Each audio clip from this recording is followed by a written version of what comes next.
안녕하세요. 사랑하는 더 넘치는 게 믿음의 가족 여러분. 토요일입니다. 귀한 쉼의 날이 될 줄 믿습니다. 하나님 주시는 몸과 마음의 쉼을 누리는 토요일이 되시기를 바라고, 또 내일 주일 예배를 사모함으로 기다리는 이 귀한 날이 될 수 있기를 바랍니다. 오늘 우리가 말씀 속에서 만날 하나님은 위기 속에서 애굽으로 내려가는 우리를 위해 친히 하늘에서 내려오시는 분이십니다. 사자처럼 우리를 지키시고 어미새처럼 우리를 품으시는 하나님이십니다. 이사야 31장의 말씀을 통해서 내가 의지하던 거짓 안전망을 모두 내려놓고 참된 보호자이신 하나님을 만나는 이 아침 새벽 성찬의 시간이 되기를 바랍니다. 오늘 여러분들과 함께 이사야 31장 1절에서 9절, 이사야 31장 전체의 말씀을 함께 묵상하도록 하시겠습니다. 먼저 개인적으로 오늘 본문의 말씀을 여러분들께서 읽어주시기를 바랍니다.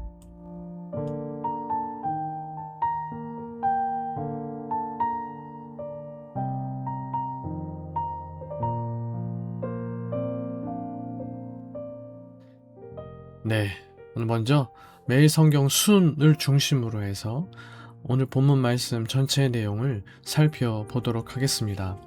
1절에서 3절, 유다는 아수르의 위협을 받자 하나님께 도움을 구하기보다 애굽의 군사력과 말과 병거를 의지하려 했습니다.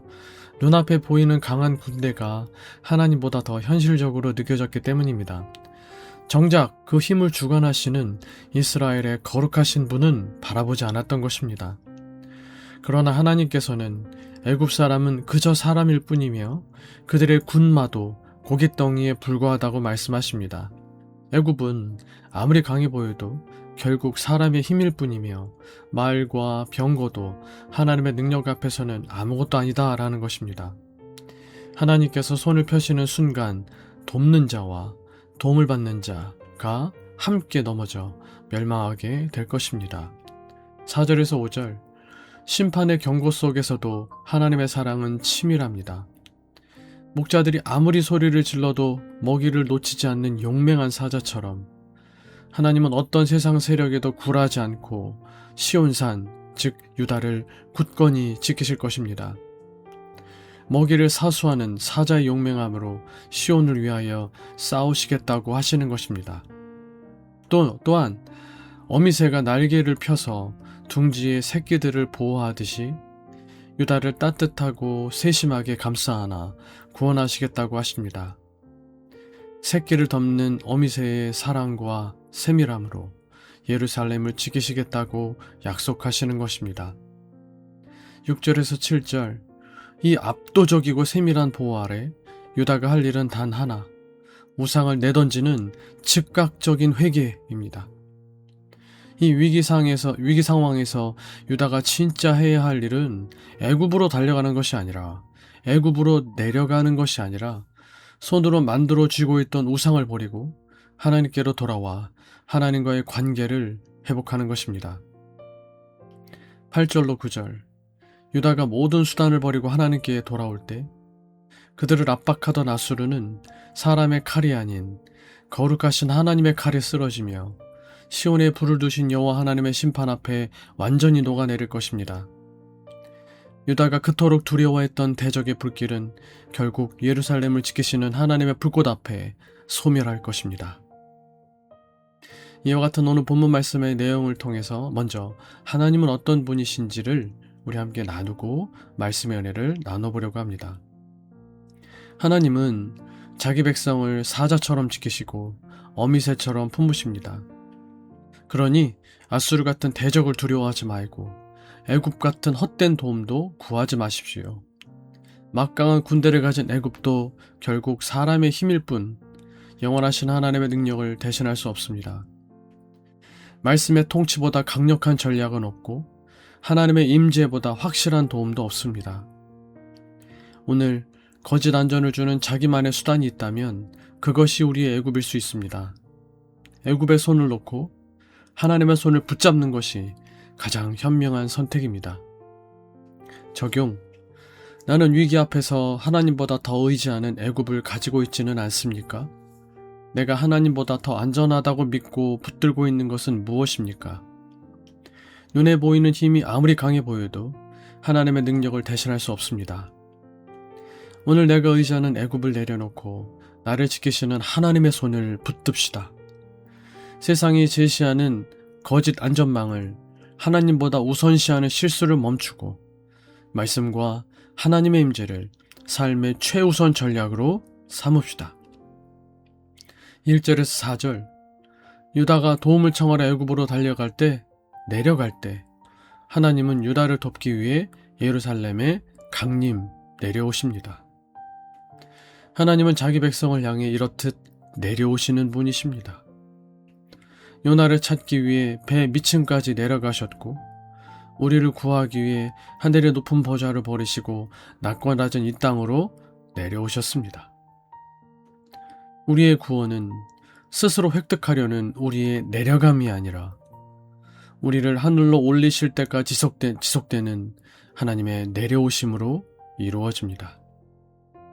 다시 한번 강조합니다.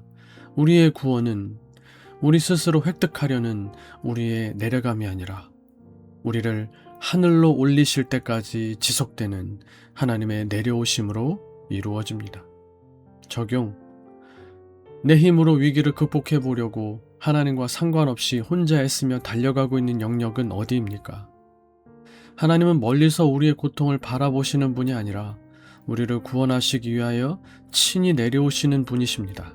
그러므로 문제를 해결하려고 조급하게 애굽으로 내려가기보다 나를 찾아오시는 하나님을 날마다 매 순간 더욱 신뢰합시다. 나를 찾아 이 땅에까지 바닥까지 내려오신 하나님의 사랑과 임재를 경험하기 위하여 정기적인 기도의 시간과 말씀 묵상의 시간을 확보합시다. 나에게 주시는 교훈은 무엇입니까? 6절에서 7절, 이사야는 더 이상 하나님을 거역하지 말고 하나님께로 돌이키라고 촉구합니다. 애굽으로 가는 발길도 하나님을 떠난 마음도 돌이키라는 말입니다. 하나님께 돌아오는 것만이 살 길입니다. 아멘. 진짜 위기의 원인은 아수르가 아니라 하나님 대신 우상을 숭배하는 것입니다. 하나님께 돌아오려면 반드시 우상을 버려야 합니다. 당시의 우상은 은과 금으로 만든 조각상이었지만 오늘 우리의 우상은 하나님보다 더 의지하는 것, 하나님보다 더 두려워하는 것, 하나님보다 더 안전하다고 여기는 것입니다. 마음은 우상에 두고 겉으로만 주님을 찾고 있지는 않습니까? 주께 구원을 요청하기 전에 내가 버려야 할 우상은 없습니까? 적용. 겉으로는 주님을 찾고 있지만 실제로 내 마음 중심과 또 통장, 시간을 점령하고 있는 진짜 우상은 무엇입니까?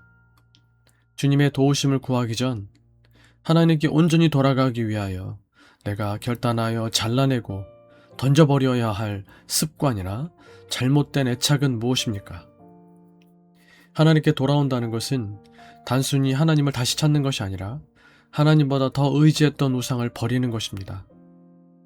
위기의 진짜 원인이 외부의 환경, 아수르가 아닌 내 안에 우상이 있음을 깨닫고 마음 깊은 곳의 탐욕과 거짓 안전망을 즉각 버려야 합니다. 하나님을 붙들기 위해 내가 붙들고 있는 다른 손을 먼저 놓아야 합니다. 기도 제목을 3가지 드리겠습니다. 첫 번째, 하나님보다 더 의지하는 나의 애굽을 내려놓게 하소서.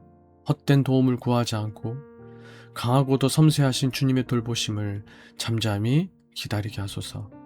두 번째, 위기의 순간에 세상의 힘을 찾아 헤매지 않고 사자처럼 지키시고 어미새처럼 품으시는 하나님의 임재와 보호를 온전히 신뢰하게 하소서. 세 번째, 겉모습만의 종교 생활을 벗어던지고 마음 중심을 하나님께로 돌이키는 진정한 회개가 우리 삶 가운데 일어나게 하소서. 하나님보다 더 사랑하고 의지했던 것들을 전부 내려놓고 다시 주님과의 관계를 회복하게 하소서. 기도하시는 이 아침 되시기를 바라겠습니다. 계속해서 우리 교회를 위해서 특별히 내일 주일 예배 가운데 하나님의 크신 은혜가 우리 가운데 임하여 줄 수 있도록 사자 같은 어미새 같은 하나님의 은혜와 사랑을 경험하고 또 주님을 높여드리는 내일 주일 예배가 될 수 있도록 위하여 기도해 주시고 또 우리 믿음의 가족들을 위하여서 특별히 우리 믿음의 가족들이 모두 주일 예배에 나와서 하나님을 함께 예배하는 예배 공동체의 지체로 서게 될 수 있도록, 회복될 수 있도록, 주님과의 관계를 회복할 수 있도록 위하여 기도해 주시기를 바라고, 또 저를 위해서 여러분들의 개인적인 기도 제목들을 위해서 기도하시다가 일상의 삶을 시작하실 수 있는 이 토요일 아침 되시기를 바라겠습니다. 함께 기도하시겠습니다.